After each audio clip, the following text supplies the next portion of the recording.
पिछले एपिसोड में एजी नाम के लड़के ने हाउसन और उसके साथियों से कहा था कि तुम इतने आसानी से यहाँ से नहीं निकल सकते, और तभी अचानक से उन सभी के गर्दन पर कोई मार्क एक्टिवेट हो गई थी। इसके बाद अगले सीन में हमें एक बहुत ही खूबसूरत जगह को दिखाया जाता है, जिसके बारे में बताते हुए एजी कहता है कि भले ही हम एंशिएंट कबीले वाले हैं, लेकिन हम होली डिमन कॉन्टिनेंट के फॉरेन लैंड में काफी सालों से रह रहे थे, जहाँ पर कि हम सभी पूरी शांति और खुशी के साथ में रह रहे थे और वहाँ पर किसी को भी कोई परेशानी नहीं थी। मगर तभी अचानक से एक दिन स्नेक डिमन को एंडुमा अपने डिमोनिक प्लेयर के साथ में वहाँ पर आ गया, जिसमें से निकलने वाले फॉग वहाँ पर चारों तरफ फैलने लगे और इसकी वजह से हमारे बहुत सारे लोग वहाँ पर मारे जाने लगे। लेकिन फिर भी किसी तरह से हमारे कबीले के बहुत सारे लोग उसमें से जिंदा बच गए थे, जिनके गर्दन के ऊपर स्नेक आई का मार्क बन गया था और इसीलिए वे कभी भी वहाँ से नहीं जा सकते थे। लेकिन सबसे बड़ी प्रॉब्लम ये हो गई कि जिनके ऊपर भी स्नेक आई का मार्क था, अब उनको एक एक करके सेक्रीफाइशियल पिलर के सामने सेक्रीफाइस किया जाने लगा। फिर वो कहने लगता है कि हमारे किंग ने इसे छुटकारा पाने के लिए बहुत सारा तरीका ट्राई किया, लेकिन आखिरकार वे इसमें कभी भी कामयाब नहीं हो पाए। इसीलिए उन्होंने अंडरग्राउंड में रहने के लिए डिसाइड किया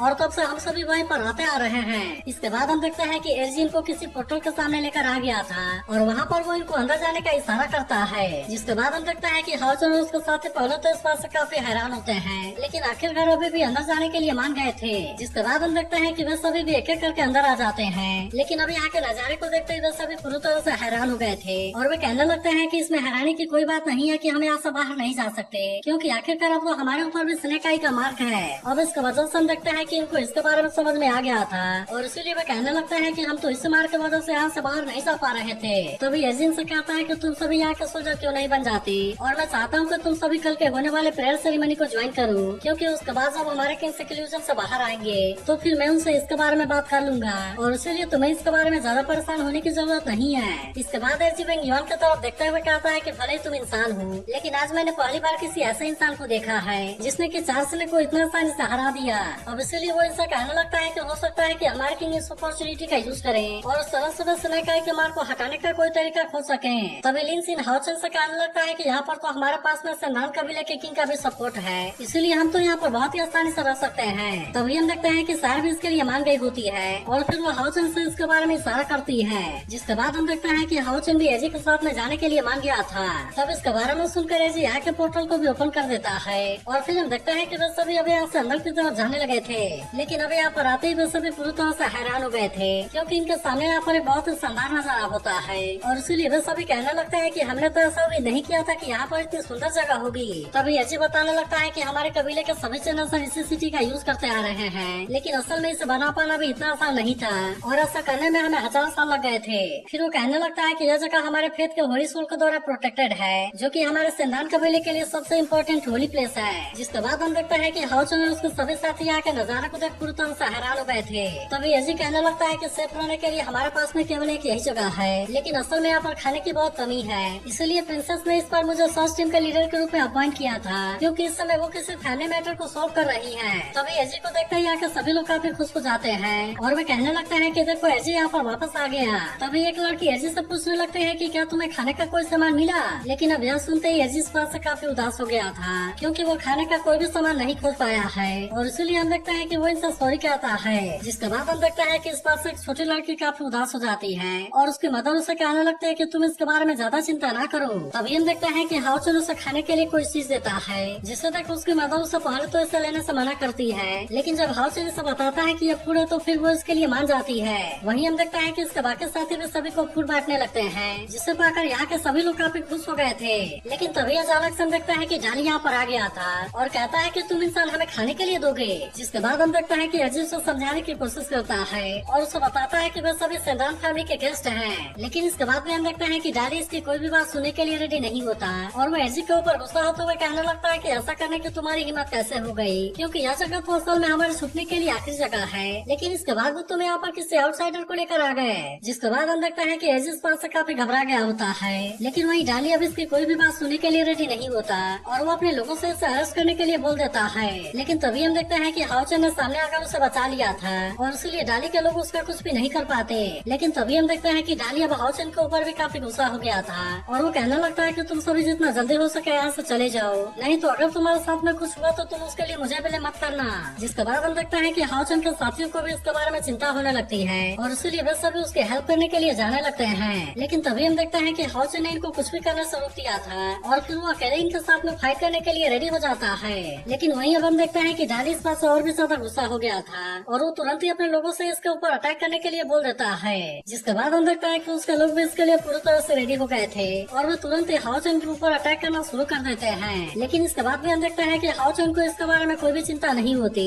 और वो अपने आप को इनके अटैक से बहुत ही आसानी से बचाने लगता है, जिसकी वजह से वे सभी इसका कुछ भी नहीं कर पाते। लेकिन अभी भी हम देखते हैं कि वे सभी इतना आसानी से हाओ चुन को छोड़ने वाले नहीं थे और वे फिर से उसे चारों तरफ से घेरना शुरू कर देते हैं। तब इससे तक हाओ चुन सोचने लगता है कि शायद अब उसे अपने किसी पावर का यूज करना होगा, क्योंकि केवल इसी तरह से वो इनको पीछे हटने के लिए मजबूर कर पाएगा। और तभी डाली के लोग फिर से इस पर अटैक करने के लिए आने लगते हैं। जिसके बाद हम देखते हैं कि हाओ चुन भी इसके लिए पूरी तरह से रेडी हो गया था और वो अपने आप को बहुत ही आसानी से इनके सारे अटैक से बचा लेता है। लेकिन तभी अचानक से हम देखते हैं कि वो यहाँ पर अपने सूरज स्लैश वाले पावर का यूज कर देता है, जिसकी वजह से डाली और उसके लोग इसके सामने कुछ भी नहीं कर पाते और हम देखते हैं कि वो सभी केवल एक ही झटके में जख्मी हो गए थे। लेकिन इसके बाद भी हम देखते हैं कि हाओ चुन डाली के साथ में कोई भी सीन क्रिएट नहीं करना चाहता था और इसीलिए वो उसे ग्रीट करके वहाँ से जाने लगता है। लेकिन अभी भी हम देखते हैं कि डाली इतना आसानी से मारने वाला नहीं था, क्योंकि वो अपने लोगों को जख्मी देख और भी ज्यादा गुस्सा हो गया था और फिर वो अपने किसी पावर को एक्टिवेट करते हुए कहता है कि अब तुम मरने के लिए रेडी हो जाओ। लेकिन अभी भी हम देखते हैं कि हाओ चुन को इसके बारे में कोई ज्यादा चिंता नहीं होती, जबकि वही डाली अपने ड्रैगन वाले पावर का यूज करके अटैक करने के लिए रेडी हो गया था। लेकिन तभी हम देखते हैं कि इस बात से डाली के लोग भी हैरान हो गए होते हैं, क्योंकि डाली ये टेक्निक यूज करने के लिए अपने एसेंस का यूज कर रहा था। वही हम देखते हैं कि हाओ चुन के साथी भी इस बात से परेशान होते हैं। लेकिन तभी हम देखते हैं कि हाओ चुन भी अपने पावर का यूज करने के लिए रेडी हो गया था और वो तुरंत ही अपने डबल ड्रैगन वाले पावर का यूज करके अटैक कर देता है। जिसके बाद हम देखते हैं कि इन दोनों के पावर के बीच में टक्कर होती है, लेकिन डाली का अटैक हाओ चुन के अटैक के सामने कुछ भी नहीं कर पाया होता। मगर तभी हम देखते हैं कि हाओ चुन ने इसके ऊपर अपने स्वॉर्ड को भी पॉइंट कर दिया था और फिर तुम हार गए या बोलकर वो यहाँ से जाने लगता है। लेकिन अभी भी हम देखते हैं कि डाली इतने आसानी से हाओ चुन को छोड़ने वाला नहीं होता और वो कहने लगता है कि मैं किसी इंसान से कैसे हार सकता हूँ। फिर वो कहने लगता है कि मैंने तो अपने सबसे पावरफुल मूव का यूज ही नहीं किया, जिसके बारे में सुनकर हाओ चुन के सभी साथी इस बात से काफी परेशान हो गए थे। लेकिन तभी हम देखते हैं कि डाली हेल्प के लिए अपने शिष्यों को यहाँ पर आवाज लगाता है, जिसके बारे में सुनकर उसके सिस्टर वांग यू भी यहाँ पर आ गई थी और अब इसे देखते ही यहाँ के सभी लोग उसे ग्रीट करने लगते हैं। लेकिन वही हान यू हैरान होता है कि ये क्या है। इसके बाद हम देखते हैं कि वांग यू हाओ चुन के सामने आकर खड़ी हो गई थी, जहाँ पर वो कहने लगते हैं कि डाली के साथ में क्या हुआ। तभी हम देखते हैं कि डाली भी काफी खुश हो गया था और फिर वो कहने लगता है कि मेरी सिस्टर यहाँ पर आ गई है और इसीलिए अगर तुम्हारे पास में हिम्मत है तो मुझे बुली करके दिखाओ। इसके बाद हम देखते हैं कि वो वांग यू से भी इसके बारे में बता देता है और फिर कहता है कि तुम इनको इतने आसानी से यहाँ से नहीं जाने देना। तब इसके बारे में सुनकर वांग यू कहती है कि क्या सच में ऐसा है और फिर अचानक से हम देखते हैं कि वो डाली के ऊपर अटैक कर देती है। इसके अलावा हम देखते हैं कि वांग यू हाओ चुन को थैंक यू कहती है, जबकि वो डाली के ऊपर काफी गुस्सा होने लगती है और वो इसका कान पकड़ते हुए कहते हैं कि हमारे गेस्ट के ऊपर अटैक करने की तुम्हारी हिम्मत कैसे हो गई। फिर वो कहने लगते हैं कि क्या तुम्हें इसके बारे में पता भी है, क्योंकि वे तो हमारे सिंधान फैमिली के लिए मोस्ट रिस्पेक्टेड गेस्ट हैं। इसके बाद हम देखते हैं कि वांग यू डाली को थप्पड़ भी मारती है और कहती है कि तुम इनके सामने माफी मांगो। जिसके बाद हम देखते हैं कि डाली इस बात से काफी परेशान हो गया था और वो अपने सिस्टर से कहने लगता है कि आखिरकार तुम्हें क्या हो गया है, क्योंकि सारा दोस्त तो इन्हीं का है। तभी वांग यू कहने लगती है कि वे एजी को उस जगह से बचा कर लाए हैं जिसके बारे में तो तुम सोच भी नहीं सकते। अब इसलिए हम देखते हैं कि वो डाली के ऊपर काफी गुस्सा होने लगती है और कहती है कि प्रिंस होने के बाद भी तुमने इनके साथ में ऐसा बिहेव किया। इसके बाद वो कहने लगती है कि ब्लेसिंग सेरेमनी स्टार्ट होने वाली है, जहाँ पर मेरे फादर तुम्हें सेरेमनी को होस्ट करने के लिए जरूर टास्क देंगे, लेकिन तुम तो इसके बाद भी यहाँ पर इतनी बड़ी परेशानी खड़ा कर रहे हो। जिसके बाद हम देखते हैं कि डाली अब काफी डर गया था और इसीलिए वो और उसके लोग तुरंत यहाँ से भाग जाते हैं। तभी हम देखते हैं कि वांग यू गिरे हुए फूड को उठाते हुए थोड़ी सी इमोशनल हो जाती है और फिर वो अपने लोगों से कहते हैं कि तुम रिजर्व किए गए अनाज को बांट दो, क्योंकि ब्लेसिंग सेरेमनी जैसे ही कंप्लीट हो जाएगी तब उसके बाद मैं फूड और बाकी रिसोर्स को खोजने के लिए खुद मैं जाऊंगी। जिसके बाद हम देखते हैं कि एजी भी इसके बारे में ऑर्डर भेजने के लिए यहाँ से चला जाता है। लेकिन तभी हम देखते हैं कि वांग यू हाओ चुन के सामने डाली के हरकत के लिए माफी मांगने लगती है और कहती है कि मैं फ्यूचर में उसके एजुकेशन के ऊपर और ज्यादा ध्यान दूंगी। फिर वो कहती है कि मैंने भी सिचुएशन के बारे में सब कुछ जान लिया है और इसीलिए मैं इस हेल्प के लिए तुम सभी का थैंक यू कहना चाहती हूँ। इसके बाद वो इनसे कहने लगती है कि हमारे कबीले में एक बड़ी स्प्रिंग पूल है जिसमें कि इंजरी को हील करने की एबिलिटी है, इसलिए मैं चाहती हूँ कि तुम एक बार वहाँ पर जाओ, क्योंकि इस तरह से तुम्हारी इंजरी हील हो जाएगी। जिसके बाद अगले सीन में हम देखते हैं कि वे सभी इसके लिए चले गए थे, जहाँ पर चेन कहने लगती है कि यह तो सच में कमाल हो गया और मेरी तो सारी इंजरी हील हो गई। फिर वो कहने लगती है कि अब तो केवल होली सिटी में वापस आने का इंतजार है, क्योंकि ऐसा पुल वहाँ पर भी होना चाहिए। इसके बाद हम देखते हैं कि वो और वांग यू आपस में मस्ती करने लगती हैं। तब इससे भी हम देखते हैं कि दो छोटी लड़कियां वांग यू से मिलने के लिए यहाँ पर आई हुई थी, वे जगह के टूटने के बाद उसे नीचे गिरने लगी थी। इसके बाद अगले सीन में हम देखते हैं कि हाओ चुन अपने बाकी साथियों के साथ होता है, जहाँ पर वे सभी पूछने लगते हैं कि आप इसके बारे में क्या कहना चाहते हैं, क्या उनका किंग स्नेक आई मार को हटाने के लिए कोई तरीका खोज पाएगा। तब इनकी ऐसी बात सुनकर हाओ चुन कहता है कि तुम इसके बारे में ज्यादा चिंता ना करो, क्योंकि अगर हमें इसे हटाने का कोई तरीका नहीं मिला तो फिर हम इनके किंग के साथ मिलकर स्नेक डीमन गॉड के साथ में फाइट करेंगे। लेकिन तभी हम देखता है कि इसके बारे में सुनते एलियन से थोड़ा सा परेशान हो गया था और फिर वो कहता है कि इसे हटाने का कोई तरीका खोजना ही सही होगा, क्योंकि वैसे भी स्नेक डीमन गॉड से डील कर पाना इतना आसान बात नहीं है। फिर वो कहने लगता है कि वो तो लेवल 1 के पीक में है और यहाँ तक कि उसके पास में 1 लाख स्पिरिचुअल पावर भी है। तभी अचानक से लगता है कि इनको चिल्लाने की आवाज सुनाई देती है, जो कि असल में कोई और नहीं बल्कि वे दोनों छोटी लड़कियां थी जिनको कि सैर और वांगी ने नीचे गिरने से बचा लिया था। अब इसीलिए हम देखता है कि उन दोनों लड़कियों को कुछ नहीं हुआ था और फिर वांगी उनके बारे में चिंता करते हुए पूछते हैं कि क्या तुम ठीक हो, जिसके बाद वो दोनों लड़कियां भी उससे कहती हैं कि हमें कुछ नहीं हुआ है। लेकिन तभी हम देखते हैं कि चैन और बेंगीवार भी वहाँ पर आ गई थी और चैन कहने लगती है कि सैर ने तो इनको बहुत ही आसानी से बचा लिया और इसीलिए सैर तो सच में बहुत ही ग्रेट है। तभी हम देखता है कि वो दोनों लड़कियां सैर को अपनी जान बचाने के लिए थैंक यू कहती है और वे वांगी से कहती है कि हम केवल आज भर आपको देख सके, इसीलिए हम आपको ये फ्लावर देना चाहते थे। जिसके बाद हम देखते हैं कि वांगी भी बड़े प्यार से इसे ले लेती है और फिर इनसे कहती है कि लव यू सो मच। जिसके बाद वे दोनों लड़कियां फिर से सैर को थैंक यू बोलती हैं और वे वहाँ से चली जाती हैं। तभी वांगी उससे कहने लगती है कि अगर तुम वहाँ पर नहीं होती तो शायद इन बच्चों को कुछ हो गया होता। अब इसीलिए हम देखते हैं कि वो इससे थैंक यू कहती है और कहती है कि मैंने आज तक जितने भी लड़कियों को देखा है तुम उन्हें से सबसे ज्यादा पावरफुल हो। तब उस पर सैर उससे कहती है कि तुम इन बच्चों के दिल में सबसे पावरफुल हो। इसके बाद अगले सीन में हम देखता है कि ब्लेसिंग सेरेमनी का टाइम आ गया था, जहाँ पर अब इसकी सारी तैयारी हो गई थी और हम देखते हैं कि वहाँ पर कई सारे बेबी को रखा गया था। तभी हम देखते हैं कि वांगी भी हाउचन और उसके सभी साथियों के साथ में वहाँ पर आ जाती है, जिसे देख वहाँ के सभी लोग उसे ग्रीट करने लगे थे। इसके बाद हम देखते हैं कि वांगी हाउचन और उसके साथियों को भी इसे ज्वाइन करने के लिए कहने लगती है, क्योंकि ऐसा हो सकता है कि होली सोल इनको भी ब्लेसिंग दे दे। जिसके बाद हम देखता है कि हाउचन भी इसके लिए मान गया था और यह सेरेमनी कुछ देर के बाद स्टार्ट हो जाती है। तभी हम देखता है कि वहाँ पर एक और लेडी भी आ जाती है जो कि आज के सेरेमनी को परफॉर्म करने वाली थी। लेकिन तभी यहाँ पर इतने सारे बेबी को देख सैर को थोड़ा सा अजीब लगने लगता है, इसीलिए वो वांगी उससे पूछते हैं कि सेरेमनी के लिए इनको लाने की क्या जरूरत है। जिसके बाद वांगी उससे बताने लगती है कि ऐसा 6000 साल पहले हमारे लोगों का होली सोल एक प्रोफेसर छोड़ गया, जिसके अनुसार यहाँ पर एक ऐसा डेस्टिनेशन होगा जो कि पूरे सेंडान क्लैन को लाइट की ओर ले जाएगा। इसीलिए ये लोग हर साल ब्लेसिंग सेरेमनी को करते हैं ताकि वे अपने क्लैन के डेस्टिनेशन के बारे में पता लगा सके। लेकिन तभी हम देखते हैं कि ऐसी बात करते हुए वांगी काफी उदास हो जाती है, क्योंकि वे इसके बारे में पता लगाने के लिए हजारों सालों से ऐसा कर रहे हैं, लेकिन आज तक भी इनको अपने डेस्टिनेशन के बारे में पता नहीं चला। इसके बाद वांगी कहती है कि मुझे उम्मीद है कि इस पर होली सोल से कोई रिस्पॉन्स मिलेगा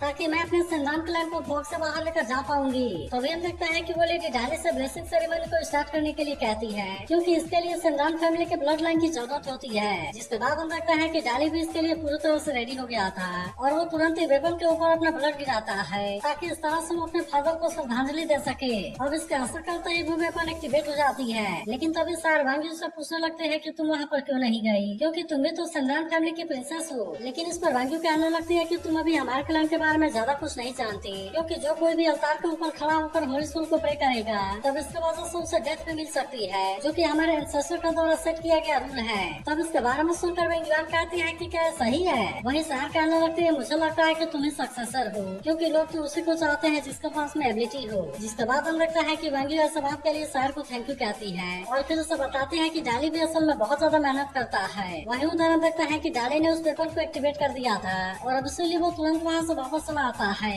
तभी अचानक से देखता है कि आसमान से इसमें कोई पावर आती है, जिसके बाद वो लेडी ब्लेसिंग सेरेमनी को आगे कंटिन्यू करने के लिए रेडी हो गई थी और हम लगता है कि वो यहाँ पर इसके लिए बहुत सारी चीजें करने लगती है। फिर वो कहने लगते हैं कि अब मैं पूरी ईमानदारी से अपना रिस्पेक्ट देती हूँ और फिर हम लगता है कि ऐसा करते हुए वो बेबी के ऊपर इसके पावर का यूज करने लगती है, जिनको की सेरेमनी के पहले स्टार्ट करने से पहले यहाँ पर लाया गया था। जिसके बाद हम देखते हैं कि वो लेडी एक एक करके ऐसा सारे बच्चों के साथ में करती है और फिर वो कहने लगती है कि होली सोल सबसे ऊपर है, लेकिन फिर भी मैं चाहता हूँ कि आप मेरे विश के बारे में जरूर सुने। और फिर हम देखते हैं कि वो ऐसे बात करते हुए अपने वेपन को नीचे खड़ा कर देती है। तब इससे तक डाली और बाकी लोग भी इसे ग्रीट करने के लिए रेडी हो जाते हैं और फिर कहने लगता है कि होली जनरल आपका वेलकम है। लेकिन हम देखते हैं कि यहाँ पर धीरे धीरे अब काफी टाइम बीत गया था, इसीलिए वे सभी इस बात से काफी उदास हो गए थे और इनमें से किसी को भी समझ में नहीं आता कि आगे क्या होगा। फिर हम देखते हैं कि वे सभी एक दूसरे के मुंह की तरफ देखने लगते हैं, क्योंकि किसी को भी ज्यादा समझ में नहीं आ रहा था क्या हुआ। तभी हम देखते हैं कि वांगी इस बात से काफी उदास होने लगती है और फिर कहती है कि शायद अभी तक भी डेस्टिनेशन का जन्म नहीं हुआ है।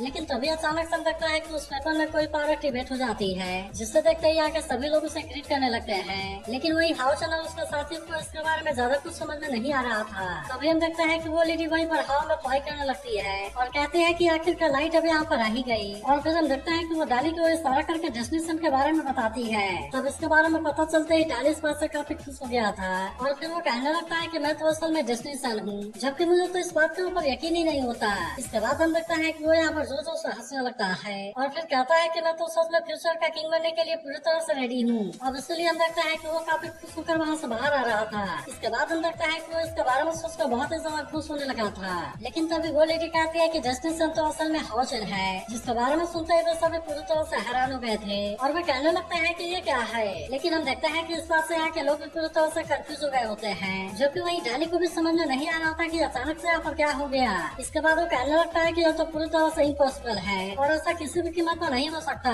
तभी अचानक से हम देखते हैं कि हाउसन के बॉडी में कोई पावर जनरेट होने लगती है, जिसकी वजह से वो यहाँ पर हवा में भी फ्लाई करने लगा था। और वहीं हम देखते हैं कि वो लेडी वहाँ से नीचे आ जाती है। तभी हम देखते हैं कि हाउसन को देख सभी पूरी तरह से हैरान हो गए थे और फिर कहने लगता है कि आखिरकार होली सन यहाँ पर अपीयर हो ही गया। अब इसके वजह से हम देखते हैं कि इसके बारे में सोचकर वे सभी इस बात से काफी खुश हो गए थे और वे कहने लगते हैं कि वो तो सच में डिज्नी सन है, जो कि हमारे संग्राम कलर को लाइट की ओर ले जाएगा। लेकिन तभी अचानक से हम देखते हैं कि इसका पावर की वजह से कहीं और पर भी हलचल होती है, जिसके बाद हम देखते हैं कि वह कोई और नहीं बल्कि साइडवार का किंग था, जो कहने लगता है कि डिज्नी सन तो असल में कोई और नहीं बल्कि एक इंसान है और इसलिए मुझे तो इस बात के ऊपर यकीन ही नहीं होता। तो अगर एक्सप्लेनेशन अच्छे लगे हो तो इस वीडियो को लाइक और इस पर कमेंट करके जरूर बताना और अगर आप इसके अगले एपिसोड के लिए भी एक्साइटेड हो तो इसके बारे में जरूर बताना।